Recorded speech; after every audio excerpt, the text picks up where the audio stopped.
Because both my parents had some mental health issues, when I was a kid growing up, I was a street kid.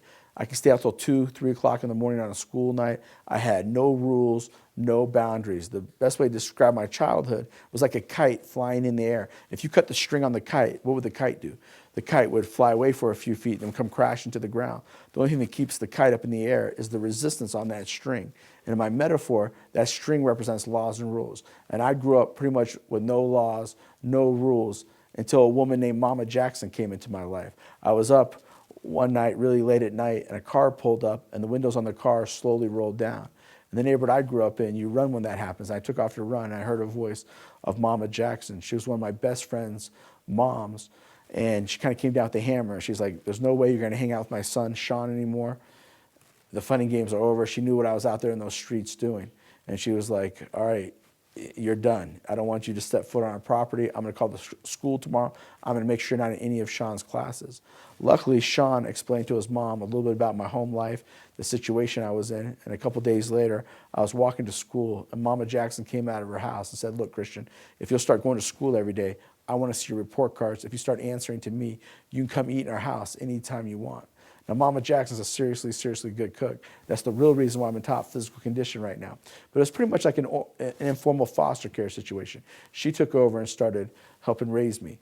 And she gave me the tools to graduate from college with a 6th grade math level, a 7th grade reading and writing level. The highlight of my life was when I got my master's degree in social work, Mama Jackson got on an airplane, flew 2,000 miles across the United States, and was sitting on the 10th row when I was handed that master's degree.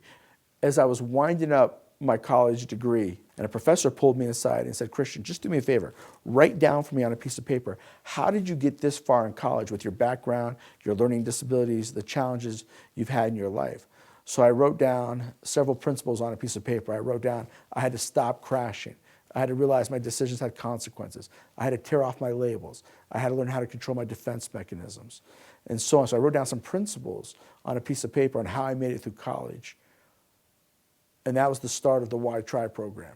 The WhyTry program consists of 10 visual pictures reinforced with music the kids listen to and hundreds of physical activities and art activities.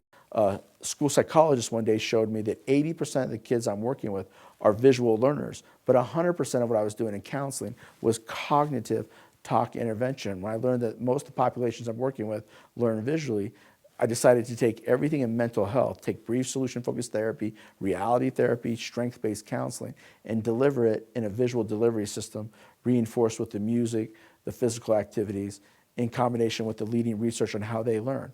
Oftentimes, we have academics over here, mental health is way, way over here. I said, this doesn't make sense. Why would we not take the leading research from the mental health world that helps a person thrive, and then the leading research from the education world on how a person learns, and bring those two worlds together? And that's really what WhyTry is.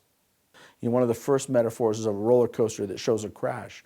And I realized that WhyTry is for all students because it's the human condition.